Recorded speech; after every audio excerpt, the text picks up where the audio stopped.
Hello viewers, আসসালামু আলাইকুম। কৃষিভিত্তিক চ্যানেল ফসলে বন্ধু চ্যানেলের পক্ষ থেকে আমি ইউনুস।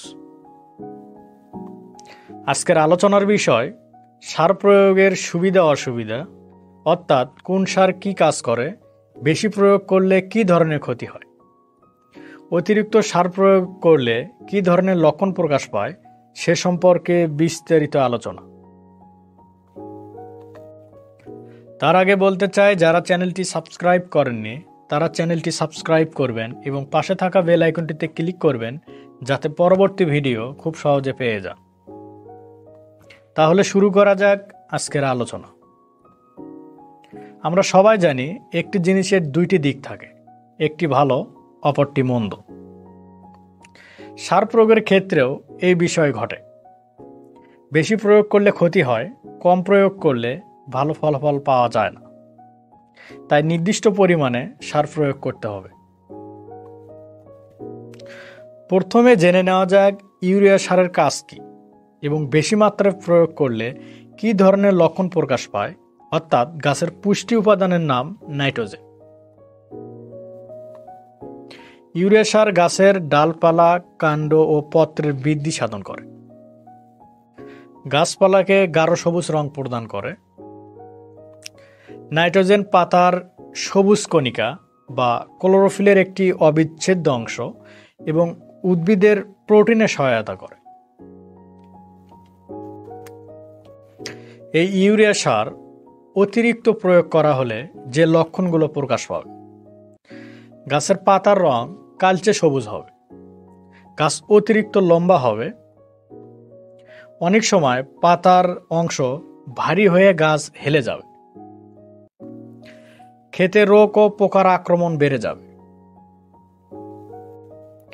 এখন জেনে নেওয়া যাক ইউরিয়া সারের অভাবজনিত লক্ষণগুলো। গাছ স্বাভাবিক সবুজ রং হারিয়ে ফেলে,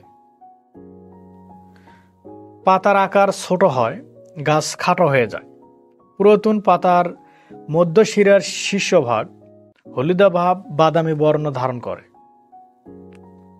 পাতা অকালি ঝরে পড়ে, ফুল ও ফলের আকার ছোট হয়, ফলন কমে যায়।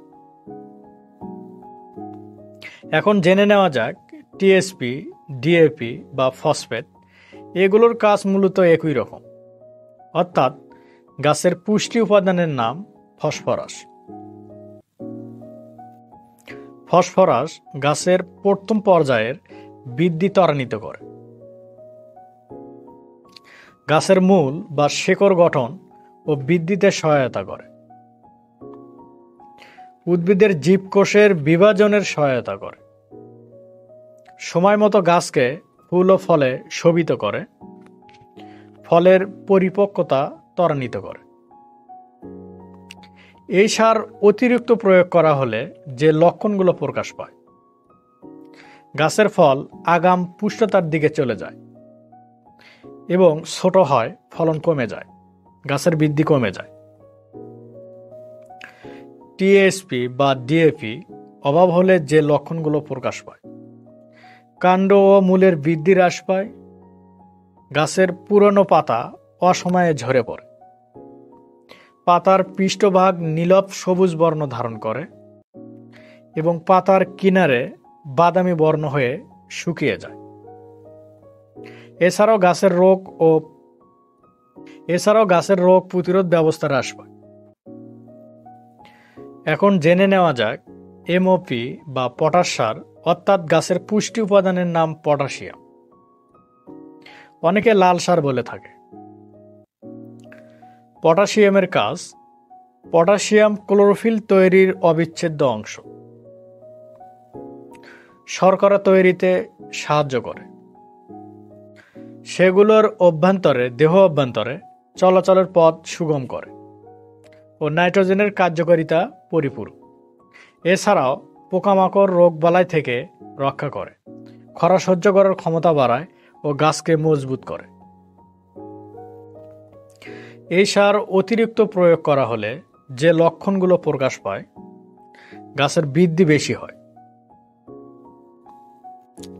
পটাশিয়ামের অভাব হলে কি কি লক্ষণ প্রকাশ পায়?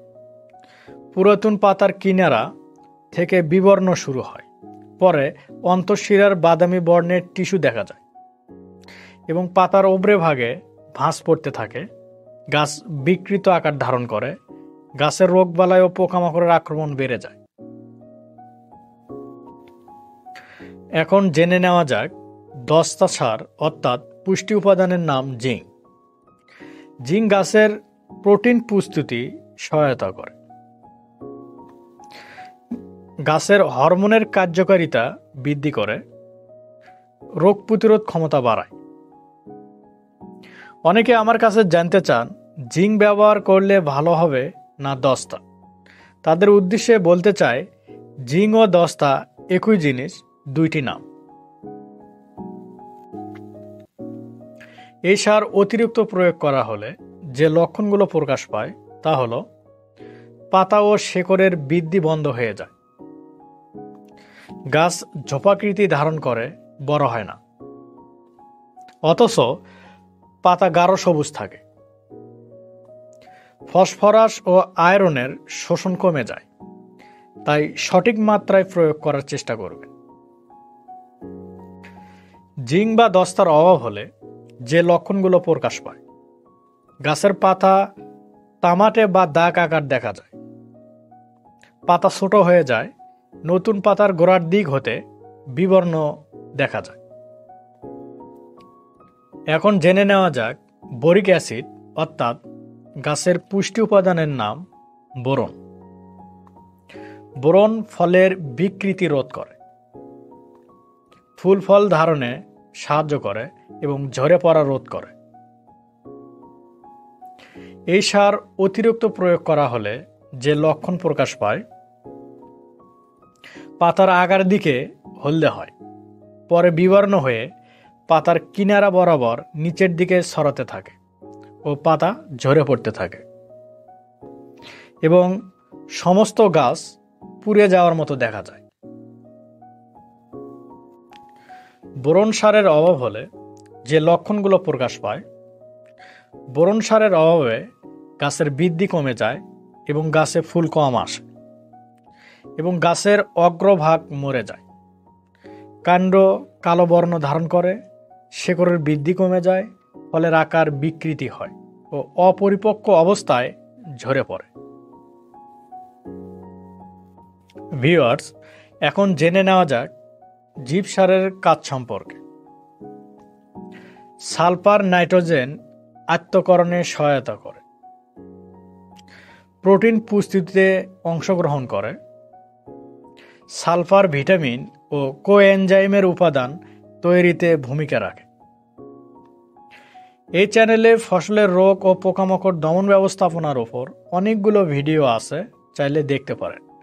ভিডিওটি ভালো লাগলে লাইক, কমেন্ট, শেয়ার করবেন। আজকের মতো বিদায় নিচ্ছি। আল্লাহ হাফেজ।